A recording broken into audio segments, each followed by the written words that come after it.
Gen Xers, we know where we came from. We've been labeled latchkey kids, feral, scrappy, preppy, nerdy, even the forgotten generation, the sandwich generation, the middle child. None of those sound real flattering, do they? And does any other generation have as many nicknames as we do? Some even say the letter X is derogatory, like it's some placeholder, like we're not supposed to matter. But here's the thing. We've never been about the spotlight anyway. I mean, whatever. But we've kept the world running while no one's watching. We've adapted to more change than any generation before us. We've bridged 2 centuries, 2 worlds, the analog and the digital. And if we were gone, oh, you'd notice. You'd miss the resilience, the skepticism, the common sense that we bring to a world that desperately needs it. In this video, I'm looking at who we are today, what we stand for, what our unspoken motto might be, and what kind of legacy are we building, even if no one gives us credit for it. So the first point I wanted to talk about is what we represent today. As I mentioned earlier, we are the bridge between 2 worlds, the 20th century analog world that we grew up in, and the 21st century digital world we had to master as adults. And that alone gives us a unique skill set. We're strong communicators across multiple formats. We know how to pick up the phone, we know how to email, we know how to text, we know how to leave a voicemail. We've adapted our communication style to every tool that's come along. We're also natural DIYers. We know how to fix things, make things, troubleshoot things. We inherited hands-on skills from our parents and our grandparents. But we also taught ourselves new ones as the world around us changed. You know, many of us, we started our families later, often in our 30s. And now we find ourselves in a unique dual caregiving role. We may be raising teenagers while also caring for aging parents. All of these dualities that I've mentioned, they shape the way we see the world. We have one foot in the past and one foot in the future. You can see that duality everywhere in our lives, in our caregiving, in our communication skills, in our work skills, even in how we play. We remember outdoor play, board games, riding bikes, but we also grew up right along with video games and digital entertainment. And our childhoods have embraced both of those worlds. Really, what we represent today, more than anything, is adaptability. We're not frozen in one era. We've learned to evolve. And I truly believe that that's a strength that the world needs now more than ever. The second point that I wanted to talk about is our role in today's society. What is that? What is our role? What is Gen X's role today? I think in many ways we're the glue holding things together. And no, we're not checked out. In a world that often feels chaotic and hugely divided, we've been great bridge builders all of our lives. But I'll be honest, I think we're being tested again, and many of us have forgotten that skill. Instead of blaming the generations before us and after us, we can tap back into that whatever spirit that we used to have.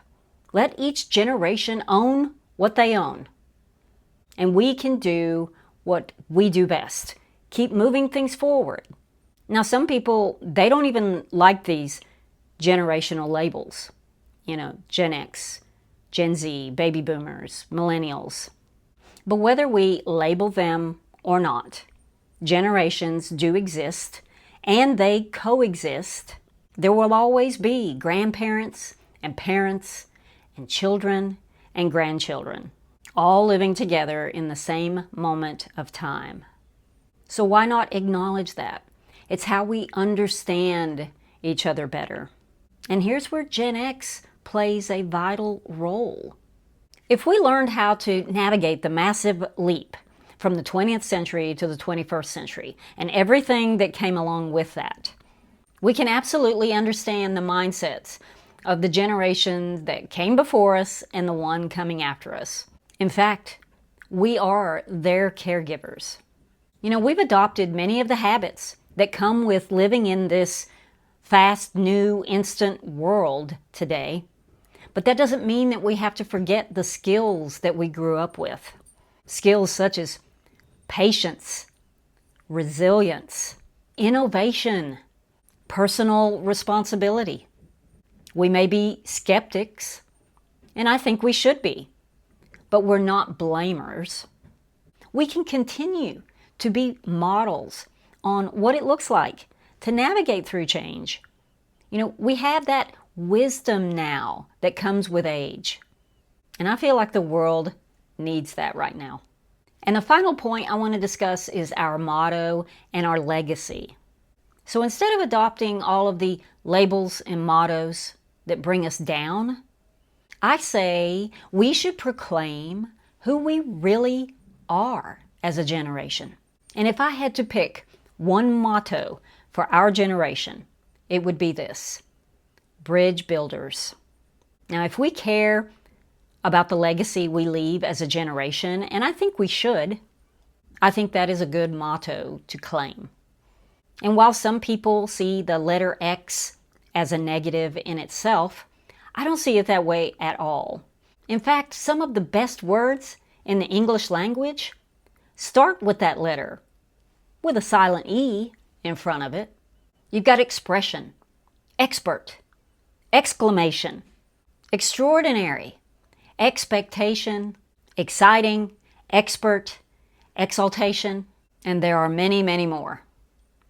And I know sometimes in the comments, people will get a little irritated with my lighthearted observations about the Gen X experience. And I get it, because we all have different stories. Some are hard, some are heartbreaking, others are glorious, and the rest, they're just normal. And each of us, as individuals, we will leave our own legacies. But that's not what I'm talking about here in this video today. What I'm talking about today is our shared generation. All those great kids that were born between 1965 and 1980, give or take a year or so, depending on what definition you go by. And whether you landed in the 60s or the 70s, we're not that different. We share more than we don't. And here's the thing, just because we may have grown up in one of the greatest eras in history, that doesn't mean we can't make the rest of our time here great as well. Our legacy isn't sealed yet. We still get to write that together. Now, if we are truly the bridge builders of the world, where do you think that bridge is leading us right now? I'd love to hear your thoughts in the comments. And hey, I fully believe that we can still rag on the younger generations. And if you enjoy that kind of thing, check out this video on Gen X kids versus today's kids. Growing up then versus now. I'll link it right here. It's just a lighthearted look at how times have changed. If you've been inspired by this video at all today, please share it with your Gen X friends and family. And as always, thank you so much for subscribing to my channel. I appreciate every single one of you. Have a great week. I'll see you in a few days. Bye.